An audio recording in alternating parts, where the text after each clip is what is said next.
के इस कार्यक्रम में आप सब उत्साही युवक युवतियों के इस कार्यक्रम में मुझे आने का अवसर देने के लिए मैं आभार प्रकट करूंगा। यहाँ की प्राचार्य डॉक्टर मीनू सिंह जी, उप प्राचार्य श्री कृष्ण कुमार जी, कार्यक्रम के मुख्य संयोजक श्री लाल सिंह जी, कार्यक्रम संयोजक श्री जगवीर सिंह जी, उप निदेशक CRSU जीन डॉक्टर ममता ढांडा जी, प्राचार्य SD महिला महाविद्यालय अंजना लोहान जी, रामफल जी, मेरे साथ आए भारतीय जनता पार्टी के जिला के अध्यक्ष तेजेंद्र जी,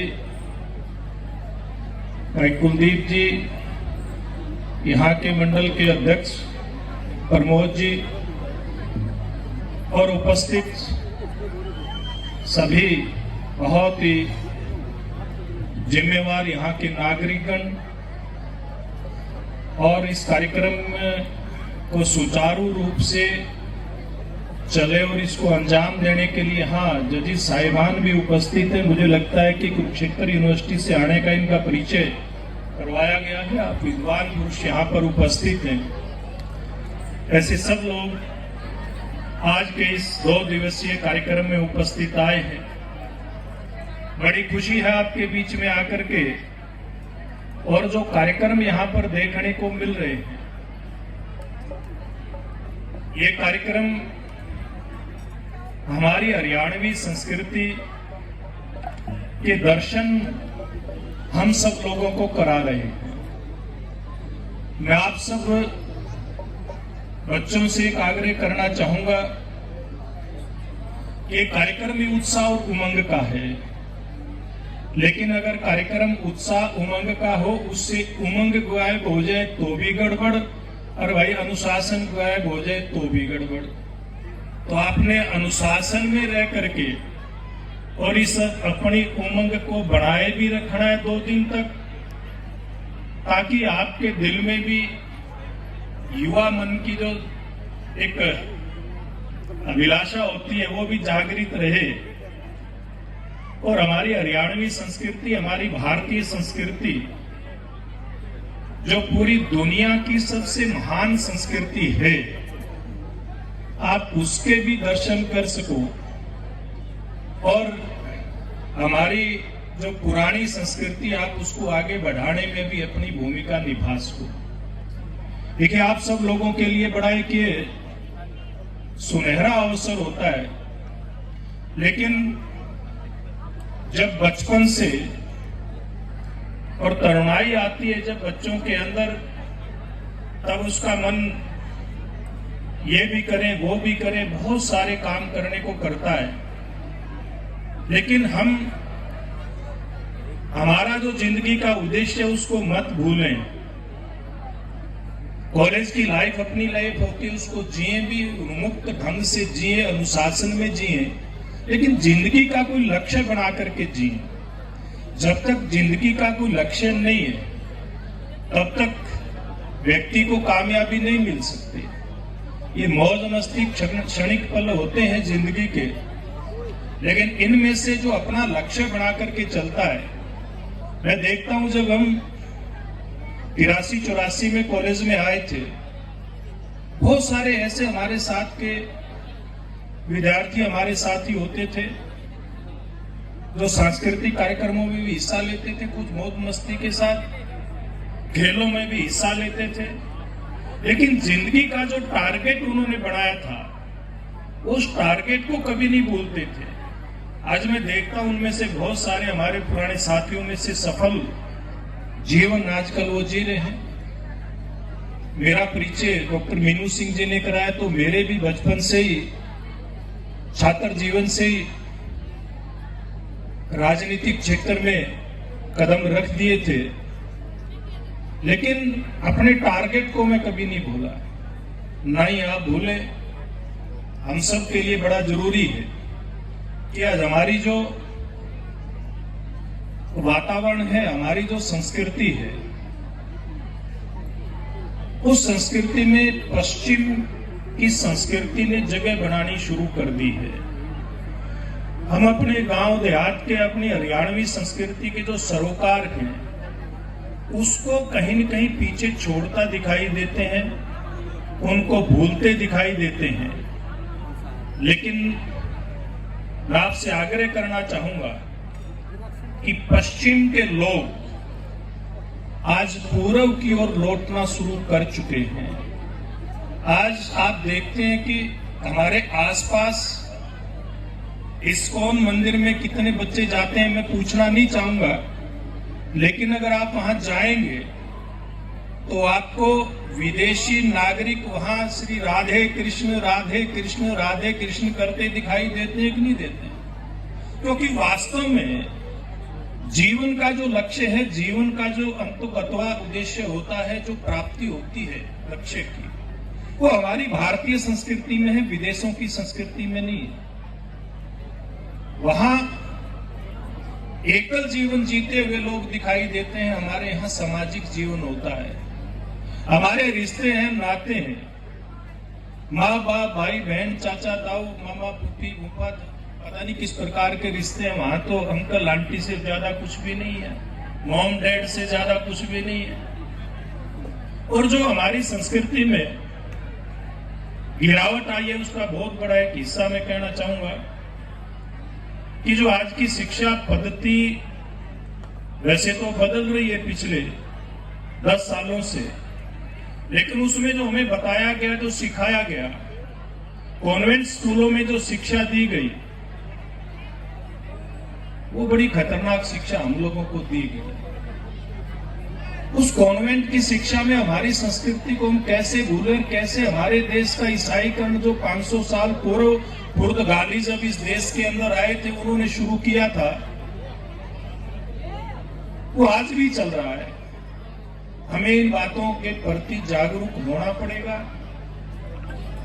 महाविद्यालयों के अंदर जिस प्रकार के लेखकों का इतिहास हमारे सामने प्रस्तुत किया जाता है, यहाँ तो बच्चे आकर के अपना अच्छा बुरा समझने के लायक हो जाते हैं।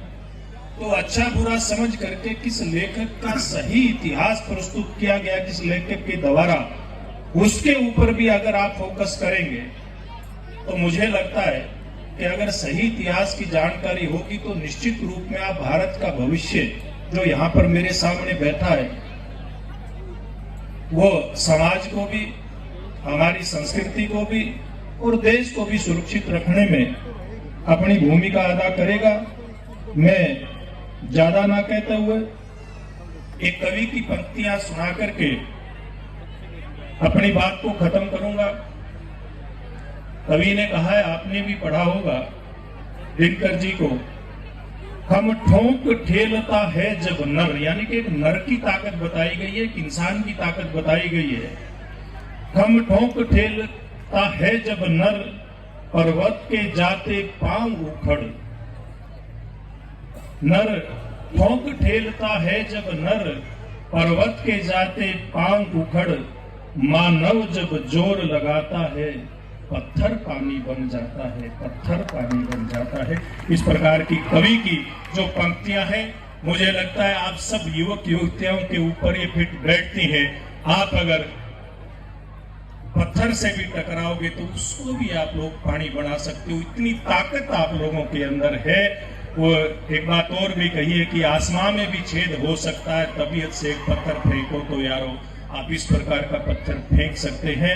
मैं पुनः कॉलेज के सभी यहाँ पर डॉक्टर मीनू जी, इनके पूरे स्टाफ का, आप सब बच्चों का बहुत बहुत धन्यवाद करता हूँ। जितना अनुशासन के साथ हमने तो 1983 से यूथ फेस्टिवल देखना शुरू किया है, जितना अनुशासन यहाँ नरवाड़ा के बच्चों के अंदर दिखाई देता, इतना अनुशासन कहीं नहीं दिखाई दिया। आप चुपचाप बैठे भी हो और भाई अपने एंजॉय भी कर रहे हो, ये दोनों काम आप लोग कर रहे हो। और एक मांग पत्र मेरे को दिया गया तो मैं ये आपके सामने ये घोषणा करता हूं कि जो ताकत आप लोगों के माध्यम से देश के प्रधानमंत्री नरेंद्र मोदी जी को मिली है, हरियाणा के मुख्यमंत्री नायब सैनी जी को मिली है, ये ताकत हमेशा से समाज, प्रदेश और देश की भलाई के लिए काम करती है। चाहे वो हमारे बेरोजगार नौजवानों को मेरिट के आधार पर रोजगार देने की बात, तो आज आपके मन के अंदर जो पढ़ाई की ललक आई है, ये 10 साल पहले गायब थी। 10 साल पहले ठिकाना ढूंढते थे कि अगर बच्चे ने ग्रेजुएशन कर ली तो माँ बाप यहाँ पर बैठे हैं कि कहाँ से नौकरी की सिफारिश वाले को ढूंढे या लेन देन वाले किसी साथी को ढूंढे। वो सारा काम बंद हो गया। ढूंढते हैं तो बच्चे की पढ़ाई के लिए अच्छा शिक्षक कहाँ उपलब्ध होगा, अच्छी किताबें कहाँ, किस लाइब्रेरी के अंदर उपलब्ध होगी। इस 10 साल के अंदर इस संस्कृति को बदलने का काम जो किया है, शिक्षा के क्षेत्र में भी एक महान क्रांति आई है।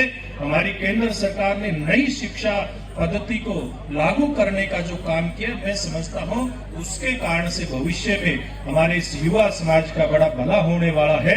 और हरियाणा सरकार ने नायब जी के नेतृत्व में जिस प्रकार से पूर्व में मनोहर लाल जी के नेतृत्व में एक व्यवस्था परिवर्तन का काम शुरू किया था, वो व्यवस्था परिवर्तन आज आप सब लोगों के काम आ रहा है।